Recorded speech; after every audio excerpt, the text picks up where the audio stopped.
Hello friends, എല്ലാവർക്കും good morning. അപ്പോൾ ഇന്നത്തെ ഒരു സൂപ്പർ ഹിറ്റ് വിശേഷത്തിലേക്ക് എല്ലാവർക്കും സ്വാഗതം. അങ്ങനെ നമ്മുടെ നന്ദ സത്യങ്ങൾ തെളിയിക്കാൻ വേണ്ടി പിങ്കിയോട് പറയാണ്, ഞാൻ ദേ ഇപ്പം തന്നെ കാണിച്ചു തരാം, ഇവള് ചെയ്തത് മുഴുവനും കള്ളത്തരമാണെന്ന് ഞാൻ കാണിച്ചു തരാം. അപ്പം ഇത് കേട്ട് കഴിഞ്ഞപ്പോഴേക്കും അരുന്ധതിയാണെങ്കിൽ നീ എന്ത് കാണിച്ചു തരാമെന്നാണ് പറയുന്നത്. നന്ദ കാണിച്ചു തരാം വലിയമ്മായി എന്നും പറഞ്ഞ് നന്ദ പുറത്തേക്ക് ഇറങ്ങി ഓടുകയാണ്. അതിനുശേഷം ഗീതുവിനെ വിളിക്കുകയാണ്. അപ്പോൾ ഗീതുവിനാകെ പേടി തോന്നി നന്ദയെ കണ്ടു കഴിഞ്ഞപ്പോഴേക്കും. അപ്പോൾ ഗീതു ചോദിക്കണം, എന്താ നന്ദ ഡോക്ടറെ? അതെ ഗീതു ഗീതു എൻ്റെ കൂടെ ഒന്ന് വരണം. എങ്ങോട്ട് വരാനായിട്ട്? ചില കാര്യങ്ങൾ തെളിയിക്കാൻ വേണ്ടിയാണ്. ദേ നിന്നെ ട്രാപ്പിലാക്കിയ ആ പെണ്ണിനെ കണ്ടു കഴിഞ്ഞിട്ടുണ്ടെങ്കിൽ നിനക്ക് തിരിച്ചറിയാൻ പറ്റൂലേ? ദേ അതുകൊണ്ട് റൂം വരെ ഒന്ന് വരണം. അയ്യോ ഡോക്ടറെ, എന്തിനാ ഡോക്ടറെ ഞാനിപ്പോൾ വരുന്നത്? ഞാൻ പറയാം, കാര്യങ്ങളെല്ലാം പറയാം, നീ ഇങ്ങ് വന്നേ ഗീതു എന്നും പറഞ്ഞുകൊണ്ട് ഗീതുവിനെ വിളിച്ചുകൊണ്ട് നേരെ ആ റൂമിലേക്ക് ചെല്ലുകയാണ്. അരുന്ധതി ആണെങ്കിൽ പേടിച്ച് വരച്ച് നിൽക്കുകയാണ്. ദൈവം ഇപ്പം തന്നെ സത്യങ്ങൾ അറിയിക്കുമെന്നൊക്കെ വിചാരിച്ചുകൊണ്ട്. അങ്ങനെ നമ്മുടെ നന്ദ റൂമിലേക്ക് ചെന്ന് പറയണത്, ഗീതു വന്നിട്ടുണ്ട്, ഇവള് തന്നെ പറയട്ടെ സത്യം എന്താണെന്ന്. ഗീതു പറ. അന്ന് ഡോക്ടറിന്റെ വേഷത്തിൽ നിന്നെ പറ്റിച്ചത് ഈ സ്ത്രീയാണോ എന്ന് ചോദിക്കുകയാണ്. ഇത് കേട്ട ഗീതു ആദ്യമൊന്നും മിണ്ടാ നിൽക്കുകയാണ്. അപ്പോൾ പിങ്കിക്കും ആകെ പേടിയായി, ഇനി ഗീതു സത്യങ്ങൾ പറയോ എന്നൊക്കെ വിചാരിച്ചുകൊണ്ട്.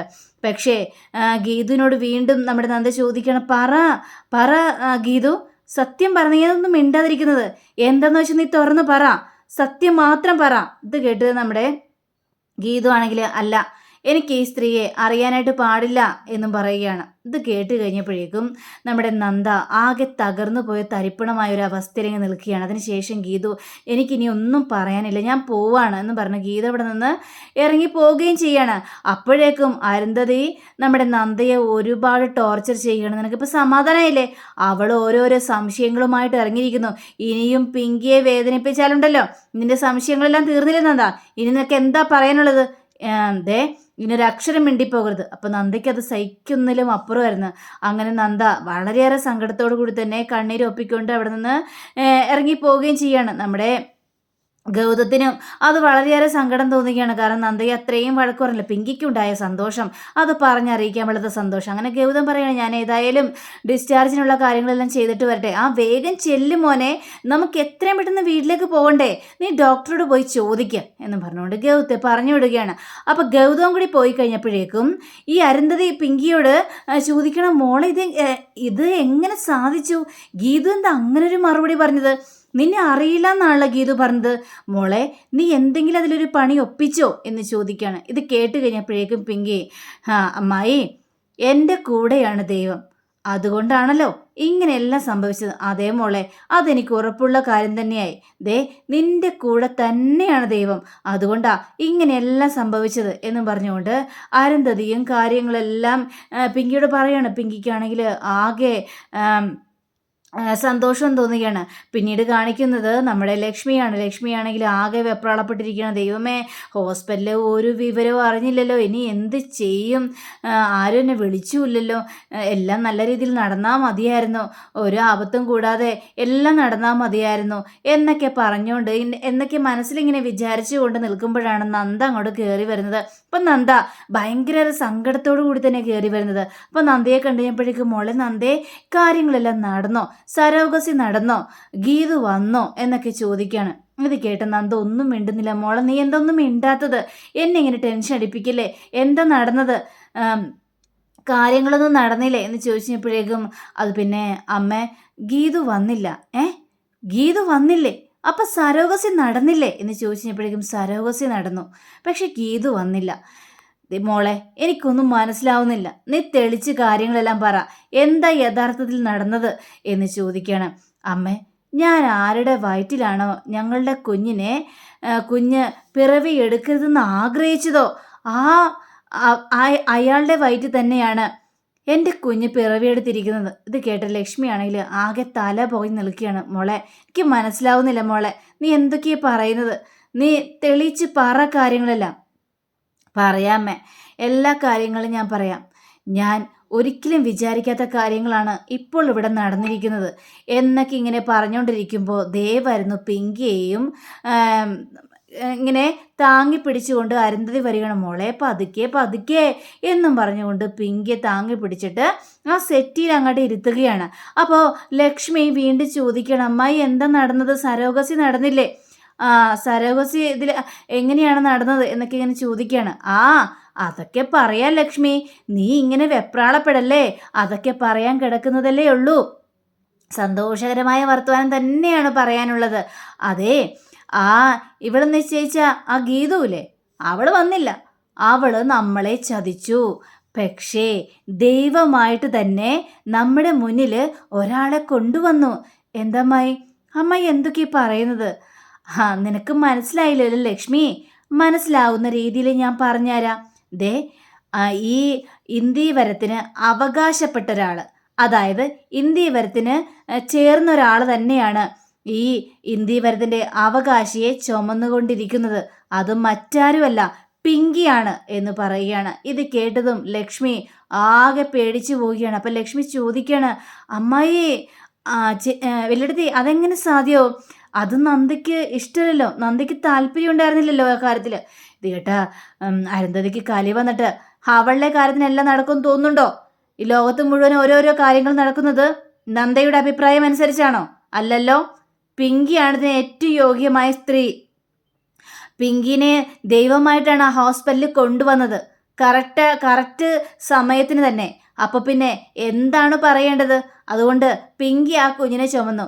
ഞാനൊരു കാര്യം പറഞ്ഞേക്കാം, നിങ്ങളുടെ ഇടയിൽ ഒരു പ്രശ്നങ്ങൾ ഉണ്ടാകാനായിട്ട് പാടില്ല. പിന്നെ ഗൗതത്തിൻ്റെയും നന്ദയെയും കുഞ്ഞിനെ ചുമക്കുന്നത് അത് പിങ്കിയല്ലേ, അതിന് സന്തോഷിക്കല്ലേ വേണ്ടത്. ഈ കുടുംബത്തിന് ഒരു അനന്തരാവകാശിയല്ലേ ഇവള് തരാനായിട്ട് പോകുന്നത്. ഇത്രയും നല്ല മനസ്സോടുകൂടി തന്നെ ഇവൾ ഈ ഒരു കാര്യം ചെയ്തപ്പോൾ നിങ്ങളെല്ലാവരും കൂടി അവളെ കുറ്റപ്പെടുത്തുകയാണോ? നന്ദ, ഇനി മേല ഇത്തരത്തിലുള്ള വർത്തമാനം അങ്ങനെ ഉണ്ടാവരുത് എന്നൊക്കെ പറഞ്ഞുകൊണ്ട് ഇങ്ങനെ ഓരോരോ കാര്യങ്ങൾ സംസാരിക്കുകയാണ്. അതെ, പിങ്കിക്കിനി സമാധാനമാണ് വേണ്ടത്. നല്ല മനസ്സോടു കൂടി തന്നെ അവളോട് ഓരോ കാര്യങ്ങൾ സംസാരിച്ചോളണം. മനസ്സിലായല്ലോ? അവളുടെ വയറ്റിൽ ഒരു കുഞ്ഞു ജീവൻ വളർന്നു വരുന്നുണ്ട്. ആ ഒരു ചിന്ത എല്ലാവർക്കും ഉണ്ടാവണം. ഇവിടെ ഞാൻ എന്ത് പറയുന്നോ അത് വേണം നടക്കാനായിട്ട്. നന്ദയ്ക്ക് ഇതെല്ലാം കേട്ട് കഴിഞ്ഞപ്പോഴേക്കും ആകെ സങ്കടം തോന്നുകയാണ്. എന്ത് ചെയ്യണമെന്ന് അറിയാൻ പാടില്ല. കാരണം എന്ത് നടക്കരുതെന്ന് ആഗ്രഹിച്ചതോ അത് തന്നെയാണ് നടന്നിരിക്കുന്നത്. ഇനി പിങ്കിയുടെ മനസ്സിലെ വിഷം പുറത്തേക്ക് വരുമോ എന്നൊക്കെയാണ് നന്ദയുടെ മനസ്സിലെ പേടി.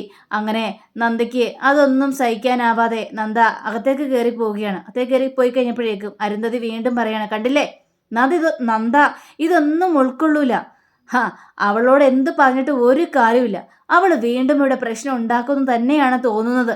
ഇത് കേട്ട് കഴിഞ്ഞപ്പോഴേക്കും ഗൗതമാണെങ്കിൽ ഇല്ല അമ്മായി, അവളൊരു പ്രശ്നവും ഉണ്ടാക്കില്ല, ഞാനല്ലേ പറയുന്നത്. അവള് ഇപ്പം അറിഞ്ഞതിൻ്റെ ആ ഒരു ഷോക്കിൽ അങ്ങ് നിൽക്കുകയാണ്. അത് കഴിയുമ്പോഴേക്കും പതിയെ നന്ദയുടെ മനസ്സ് മാറും. അവൾ ഈ സത്യത്തോട് യോജിക്കുക തന്നെ ചെയ്യും. അതിന് ഒന്നും പേടിക്കാനൊന്നുമില്ല. അപ്പോൾ ലക്ഷ്മിയും പറയണം, അതെ, ഞാൻ നന്ദമ്മളോട് സംസാരിച്ചോളാം, അവളോട് പറഞ്ഞ കാര്യങ്ങളെല്ലാം അവതരിപ്പിച്ചോളാം. ഇനി ആ കാര്യത്തെക്കുറിച്ച് ആരുടെ സംസാരിക്കേണ്ട, നന്ദയുടെ മനസ്സ് മാറ്റാനുള്ള കാര്യമൊക്കെ എനിക്കറിയാം എന്നും പറഞ്ഞുകൊണ്ട് ഏതൊക്കെ ആയാലും ശരി, പക്ഷേ പിങ്കിയെ സങ്കടപ്പെടുത്തരുത്, ഇവള് ഈ കുടുംബത്തിൻ്റെ സ്പെഷ്യലാണ് എന്നൊക്കെ പറഞ്ഞുകൊണ്ട് അരുന്ധതി പിങ്കിയെ അങ്ങോട്ട് പുകഴ്ത്തി ഒരു വഴിയാക്കുകയാണ്. അങ്ങനെ നന്ദ എന്തൊക്കെ ഇങ്ങനെ ആലോചിച്ചുകൊണ്ടിരിക്കുകയാണ്. അങ്ങനെ എന്തൊക്കെ ഇങ്ങനെ ആലോചിച്ചുകൊണ്ടിരിക്കുന്ന സമയത്ത് നമ്മുടെ ലക്ഷ്മി അങ്ങോട്ട് ചെല്ലുകയാണ്. മോളെ നന്ദേ, ദേ നടക്കേണ്ടതൊക്കെ നടന്നു, എന്നാലും അമ്മേ ഇതൊരു ചതിയാണമ്മേ, എനിക്കറിയാമേ അത് ചതിയാണെന്ന്.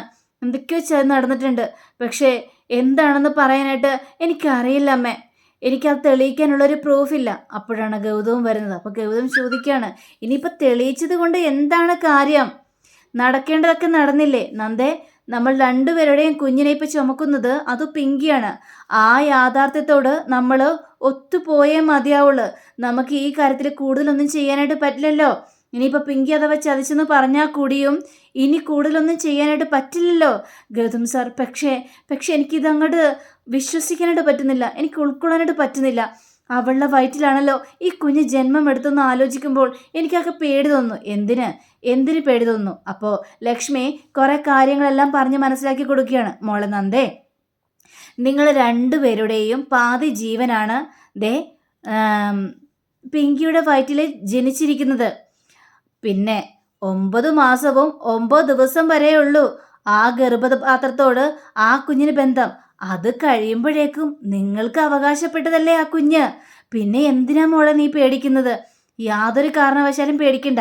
ഇപ്പോ ദേ നിന്റെ കുഞ്ഞിനെ ഏതൊരു സ്ത്രീ ചുമന്നാലും ആ സ്ത്രീയോട് നീ കൂടുതൽ പരിഗണന കാണിക്കില്ലേ? കൂടുതൽ സ്നേഹം കാണിക്കില്ലേ? അവരോട് സംസാരിക്കില്ലേ? മനസ്സിന് വേണ്ട ആശ്വാസങ്ങളെല്ലാം കൊടുക്കൂലേ? അതേപോലെ തന്നെ കരുതിയാൽ മതി. പിങ്കിയാണെന്നുള്ളൊരു ഒറ്റ കാരണല്ലേ ഉള്ളൂ. പിങ്കിയോട് നല്ല രീതിയിൽ സംസാരിക്കുക. നിന്റെ ഓരോ പ്രസൻസും നിന്റെ ഓരോ സംസാരവും മോളെ ആ കുഞ്ഞിനെയാണ് ബാധിക്കുന്നത്. ആ കുഞ്ഞ് ഇതെല്ലാം കേട്ട് വളരണം. നിന്റെ ആ സ്നേഹവും ലാളനയും ഒക്കെ കേട്ട് പിങ്കിയുടെ വയറ്റിൽ ആ കുഞ്ഞ് വളരണം. അതാണിപ്പോൾ വേണ്ടത്. ഇത് കേട്ട ഗൗതം ആണെങ്കിലും അതെ നന്ദ, അമ്മ പറഞ്ഞത് എത്രമാത്രം ശരിയാണ്. ഇനിയിപ്പോൾ നമ്മൾ ആ കുഞ്ഞിനെ സ്നേഹിക്കണം. അല്ലാതെ പിങ്കിയുടെ വയറ്റിലാണ് ആ കുഞ്ഞ് ജനിച്ചതെന്നും പറഞ്ഞുകൊണ്ട് ഓരോ പ്രശ്നത്തിന് പോകാൻ നിൽക്കണ്ട. ഇത് കേട്ട് കഴിഞ്ഞപ്പോഴേക്കും നന്ദ അനുസരിക്കുകയാണ്. ശരി ഗൗതം സാർ, എനിക്കെല്ലാം മനസ്സിലായി. നിങ്ങൾ പറയുന്ന കാര്യങ്ങളൊക്കെ മനസ്സിലാവുന്നുണ്ട്. ഞാൻ ഉൾക്കൊള്ളാം. ഞാൻ എല്ലാം ഉൾക്കൊള്ളാൻ തയ്യാറാണ്. ഞാനിനി പിങ്കിയെ സ്നേഹിച്ചു തുടങ്ങും, കുഞ്ഞിനെ സ്നേഹിച്ചു തുടങ്ങും. നമ്മുടെ കുഞ്ഞല്ലേ ഇനി വരാനായിട്ട് പോകുന്നത്. ഇനി ആ കാര്യത്തെക്കുറിച്ച് മാത്രം ചിന്തിച്ചാൽ മതി എന്നും പറഞ്ഞുകൊണ്ട് നന്ദയ്യ പറഞ്ഞ് ഓരോ കാര്യങ്ങളും പറഞ്ഞ് സോൾവ് ആക്കുകയാണ് അവിടെ ഗൗതവും അതേപോലെ തന്നെ ലക്ഷ്മിയും കൂടി ചേർന്നുകൊണ്ട്. അങ്ങനെ നന്ദയും അതിനോട് പൊരുത്തപ്പെട്ടു പോവുകയാണ്. ഇതേ സമയം തന്നെ നമ്മുടെ അരുന്ധതിയുടെ പൊങ്ങച്ചൊന്നും നിന്നില്ല. അപ്പം അരുന്ധതി ആണെങ്കിൽ അതേ ഞാൻ പറഞ്ഞല്ലോ, പിങ്കിയുടെ കാര്യത്തിൽ കൂടുതൽ ശ്രദ്ധ വേണം കേട്ടോ. ഇനി പിങ്കിയുടെ കാര്യത്തിൽ ശ്രദ്ധ ചെലുത്താൻ നിൽക്കരുത്. കാരണം അവളുടെ വയറ്റിലൊരു കുഞ്ഞു ജീവനുണ്ട്. ആ കുഞ്ഞു ജീവനെക്കുറിച്ച് ആലോചിക്കുമ്പോഴേ എൻ്റെ മനസ്സ് അങ്ങോട്ട് പൂത്ത് കയറുകയാണ്. ആ കുഞ്ഞിനെ കാണാൻ വേണ്ടി ഞാൻ ആഗ്രഹിച്ചിരിക്കുകയാണ്.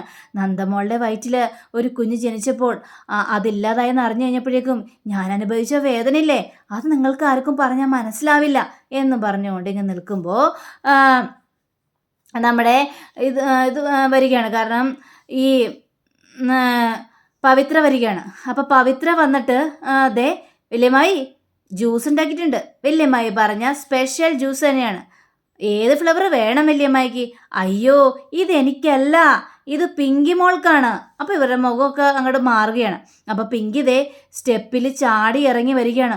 ഇത് കണ്ട അരുന്ധതിയാണെങ്കിൽ നെഞ്ചത്ത് കൈവച്ചിട്ട് മോളെ പിങ്കി മോളെ നീ എന്താ കാണിക്കുന്നത്? എന്താമ്മായി? അയ്യോ ഇങ്ങനെയൊന്നും വരാനായിട്ട് പാടില്ല മോളെ, എനിക്കൊരു കുഴപ്പമില്ല. അങ്ങനെ ഒരു കുഴപ്പമില്ലെങ്കിലും ഇങ്ങനെയൊന്നും ചാടി വരണ്ട. നീ ഇവിടെ ഇരുന്നേ, മോൾക്ക് നല്ല ക്ഷീണമില്ലേ? എനിക്കൊരു ക്ഷീണമില്ല. അത് മോള് പറയും, പക്ഷേ മോൾക്ക് ക്ഷീണമുണ്ടെന്ന് ഈ വല്യമ്മായിക്ക് നന്നായിട്ട് തന്നെ അറിയാം. അതുകൊണ്ട് ഈ ജ്യൂസ് ഒന്ന് കുടിച്ചിണ്ടേ മോളെ?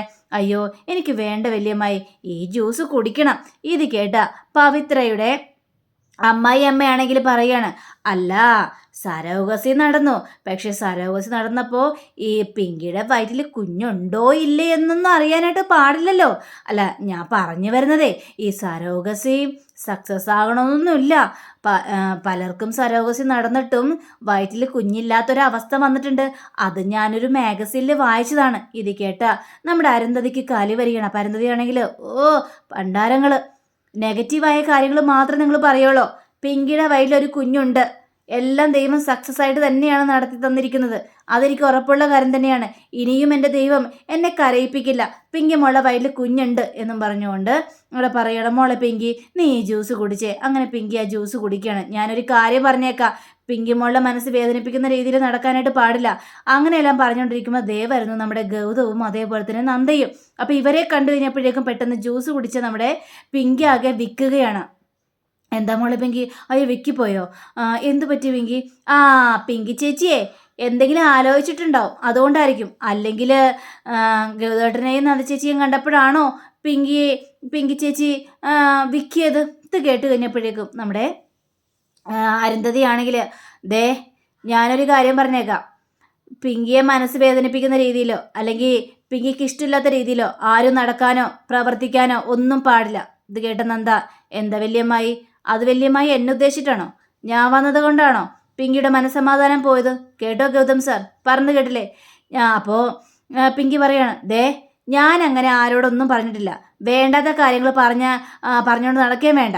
ഇത് കേട്ടാ ഗൗതം, വേണ്ടാത്ത കാര്യങ്ങളല്ല പറഞ്ഞത്. നന്ദ ഒരു സത്യാവസ്ഥമായ കാര്യം തന്നെയാണ് ഇവിടെ പറഞ്ഞത്. പിന്നെ നന്ദ വന്നത് അത് പിങ്കിയെ കാണാനാണ്. ഇത് കേട്ട് കഴിഞ്ഞപ്പോഴേക്കും പിങ്കി അവിടെ നിന്ന് ചാടി എണീറ്റിട്ട് എനിക്ക് ഇവളുടെ ഒരു വാക്കും കേൾക്കണ്ട, ഇവളോട് തർക്കിക്കാനോ തല്ല് പിടിക്കാനോ ഞാനില്ല, എൻ്റെ വഴിക്ക് എന്നെ വിട്ടേര്. ഇത് കേട്ട് നമ്മുടെ നന്ദ, അതിന് നിന്നെ കാണണമെന്ന് പറഞ്ഞാൽ നിന്നോട് സംസാരിക്കാനല്ല, എനിക്ക് വേറൊരാളോട് സംസാരിക്കാനാണ് എന്നും പറഞ്ഞ് നമ്മുടെ നന്ദ നേരെ പിങ്കിയുടെ വയറ്റിൽ കയറി ഇങ്ങനെ പിടിച്ചിട്ട് ഒന്ന് തലോടുകയാണ്. അതിനുശേഷം ഒന്ന് പിങ്കിയുടെ വയറ്റിൽ ഒന്ന് നമ്മുടെ നന്ദ ഉമ്മ വെക്കുകയും ചെയ്യുകയാണ്. അപ്പം അങ്ങനെയും കാണിച്ചുകൊണ്ടാണ് നമ്മുടെ ഇന്നത്തെ റിവ്യൂ ഇവിടെ അവസാനിച്ചിരിക്കുന്നത്. അടുത്ത റിവ്യൂവിനെ കാത്തിരിക്കുക, സബ്സ്ക്രൈബ് ചെയ്യുക. എല്ലാവർക്കും നല്ലൊരു ദിനം ആശംസിച്ചുകൊണ്ട് തന്നെ നമസ്കാരം. Thank you. See again. By.